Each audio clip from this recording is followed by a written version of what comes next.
Saudara, untuk mengetahui pemeriksaan 3 terlapor kasus ijazah palsu Presiden ke-7 RI Joko Widodo, kita terhubung dengan jurnalis Kompas TV ada Triksi Valencia dan juga juru kamera Anggi Mendarwan di Polda Metro Jaya.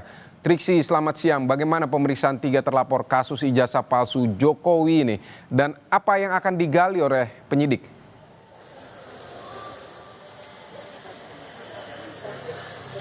Ya, Vidi, baru saja ketiga terlapor yakni Roy Suryo, kemudian juga ada Kurnia Rayani dan Rizal Fadila masuk ke gedung di Reskrim Polda Metro Jaya untuk melakukan pemberian keterangan ataupun juga memenuhi undangan sebagai saksi yang dimintai keterangan dalam beberapa laporan yang digabungkan dan saat ini memang sudah naik tahapnya ke penyidikan.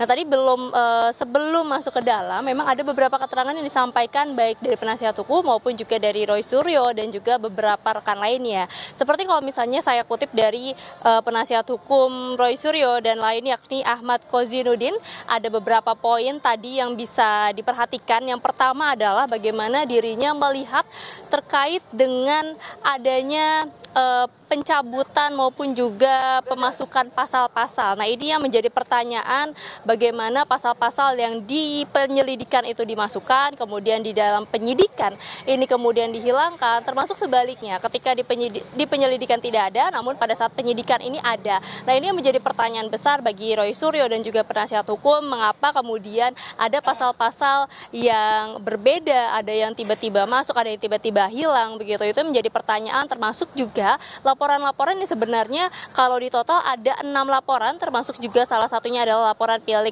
Presiden ke-7 Republik Indonesia Joko Widodo.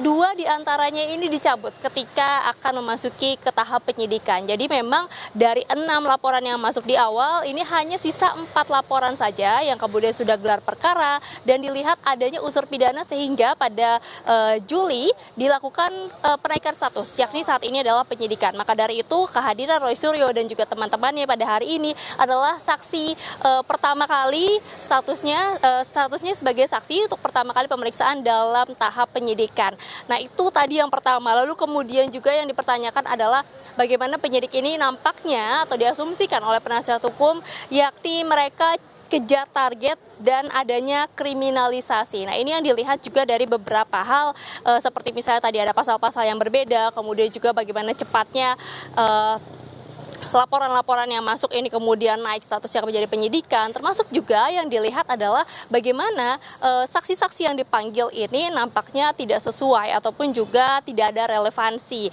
Kalau misalnya kita berkaca pada yang kemarin, ada 3 orang saksi juga yang diperiksa. Nah, ini juga tadi disampaikan bahwa terkait dengan pemeriksaan terhadap saksi ini nampaknya tidak ada hak manusiawi begitu ya, karena kemarin diperiksa ada yang sampai pukul setengah 12 malam, ada yang sampai pukul 4 pagi baru selesai. Nah, pada hari ini tadi disampaikan oleh penasihat hukum bahwa kliennya Roy Suryo dan juga 2 orang lainnya yang dilakukan pemeriksaan dibatasi sampai pukul 6 sore saja. Jadi ketika sudah melebihi dari pukul 6 sore ini akan diminta untuk dijadwalkan ulang, tapi dalam agenda pemberian keterangan di pemanggilan pertama, jadi bukan pemanggilan kedua atau pemanggilan ketiga begitu ya. Nah, itu tadi yang menjadi permintaan dari penasihat hukum. Lalu kemudian dari Roy Suryo sendiri tadi juga menyampaikan bahwa dirinya tidak menyiapkan berkas apapun, tidak ada bukti-bukti yang dibawa dalam pemeriksaan kali ini karena dari dirinya pertama masih optimis kalau tidak ada kesalahan ataupun juga terkait dengan dugaan ijazah palsu ini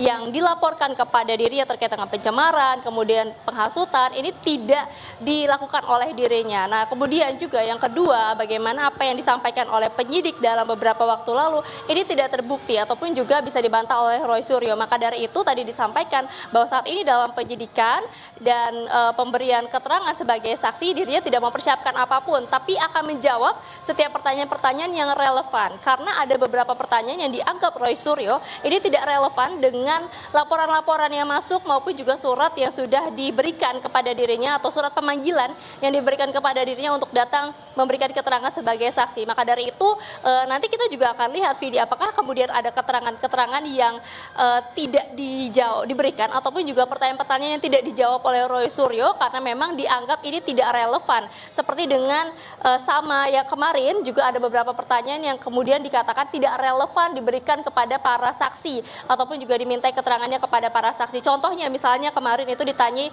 apakah siapakah yang kemudian mendanai TPUA, lalu kemudian siapa yang mengenal TPUA, apakah Anda menjadi admin dalam beberapa channel yang kemudian disampaikan atau link-link yang disodorkan begitu ya kepada para saksi kemarin. Nah itu yang dianggap tidak sesuai ataupun juga relevan, termasuk juga pada hari ini kita akan melihat apakah kemudian juga ada pertanyaan-pertanyaan maksud saya yang tidak relevan, lalu kemudian yang kedua apakah ada keterangan-keterangan yang dikonfrontir dalam pemeriksaan pada hari ini. Nah tadi juga yang menariknya adalah yang disampaikan bagaimana dalam keterangan ataupun juga BAP maupun juga surat yang disampaikan dikatakan bahwa untuk delik tanggalnya ini berubah-ubah begitu. Jadi di awal disebutkan pada bulan Maret tanggal tertentu. Lalu kemudian pada saat naik penyidikan, tanggalnya berubah menjadi tanggal 22 Januari. Ada peristiwa-peristiwa tersebut yang dimintai keterangannya yang diberikan klarifikasi, tapi dari pihak Roy Suryo maupun juga penasihat hukum dan lainnya merasa tidak ada di peristiwa tersebut, tidak melihat maupun juga tidak mendengar dan juga mempertanyakan peristiwa apa sebenarnya yang dimintai keterangannya, peristiwa apa yang sebenarnya akan digali dari keterangan-keterangan ini karena baik Roy Suryo maupun juga pihak lainnya yang didatangkan pada hari ini sama sekali tidak mengetahui peristiwa-peristiwa yang kemudian tercantum dalam surat panggilan tersebut. Nah inilah yang kemudian nanti kita akan lihat ataupun juga kita akan dengar penjelasan dari Roy Suryo maupun juga penasihat hukum usai dari pemberian keterangan di Polda Metro Jaya. Vidi. Triksi, mengapa ada dari 6 laporan, kini tinggal 4 laporan yang diproses oleh Polda Metro Jaya dan apakah yang diproses ini juga salah satunya termasuk laporan dari Joko Widodo langsung dan kemudian tadi Anda sebutkan pasal-pasal yang berbeda dari menurut Roy Suryo di antara penyelidikan kemudian ke penyidikan. Ini bisa diterangkan lebih lanjut, Triksi, seperti apa?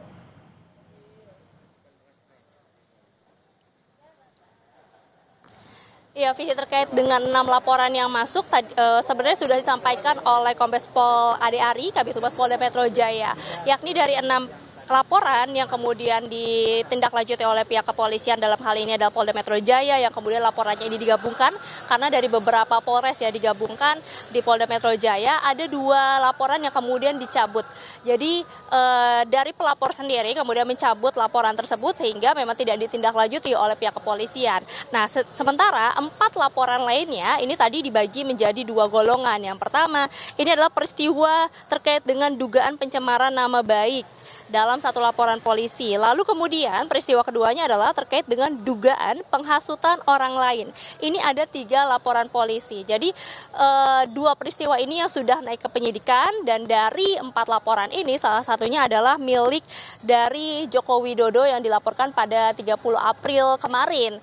Dan kemudian juga dilakukan pemeriksaan terhadap Roy Suryo pertama kali pada bulan Mei, bulan Juli. Kemudian setelah dilakukan pemeriksaan 2 kali, dilakukan gelar perkara dan ditemukan adanya unsur pidana disebutkan oleh Kombes Pol Ade Ari pada waktu itu sehingga kemudian statusnya dinaikkan juga pada tanggal 11 Juli 2025 dan barulah pada hari ini dilakukan pemeriksaan keterangan terhadap saksi-saksi yang diharapkan ini juga bisa membantu ataupun juga membuka petunjuk-petunjuk peristiwa-peristiwa untuk mengetahui rangkaian yang didalami dari laporan-laporan tersebut ataupun juga dari peristiwa-peristiwa yang dicantumkan tersebut. Nah ini yang disampaikan oleh Kombes Pol Ade Ari dalam pernyataannya pada waktu itu, baik terkait penghasutan maupun juga penyebaran berita bohong.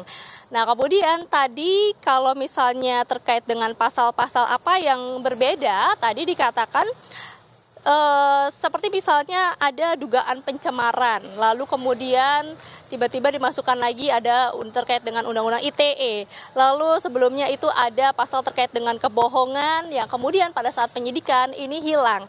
Nah inilah yang kemudian juga dipertanyakan oleh penasihat hukum bahwa kenapa ada pasal-pasal yang berbeda. Kemudian juga yang kedua penggabungan dari setiap kasus laporan-laporan menjadi satu pemeriksaan. Ini seperti gado-gado tadi istilahnya. Lalu kemudian yang ketiga ini nampaknya dikejar target atau diburu-buru begitu ya, sehingga bagaimana caranya mencari celah untuk kemudian pihak kepolisian ini menemukan siapa yang misalnya dijadikan tersangka ataupun juga bukti-bukti kuat yang kemudian bisa menunjukkan siapa akhirnya ataupun juga yang ditetapkan sebagai tersangka dalam laporan-laporan ini. Karena sampai saat ini meskipun kasusnya sudah naik ke tahap penyidikan, belum ada tersangka yang kemudian disampaikan oleh pihak kepolisian. Jadi itulah yang kemudian masih dinantikan sampai saat ini, Vidi, terkait dengan keterangan pada hari ini. Lalu kemudian juga terkait dengan statusnya seperti apa. Apakah kemudian ada perubahan dari saksi menjadi tersangka. Yang ini juga kemudian ditakutkan sebenarnya, Vidi, kalau misalnya saya boleh kutip sedikit kemarin yang disampaikan oleh Abdul Ghafur selaku kuasa hukum yang menemani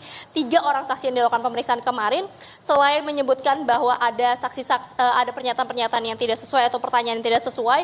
Yang kedua yang diasumsikan adalah penyidik ini berusaha untuk melebarkan pertanyaan untuk mencari siapa yang bisa dijadikan tersangka. Ini yang kemudian menjadi asumsi yang kemudian ditakutkan oleh penasihat hukum maupun juga Roy Suryo dan juga teman-temannya saat dipanggil menjadi terlapor dalam dugaan kasus ini. Baik, Roy Suryo dan 2 orang lainnya diperiksa sebagai saksi di kasus tudingan ijazah palsu Jokowi yang statusnya sudah penyidikan tapi belum ada tersangka sampai saat ini. Triksi Valencia, terima kasih untuk laporan Anda dari Polda Metro Jaya.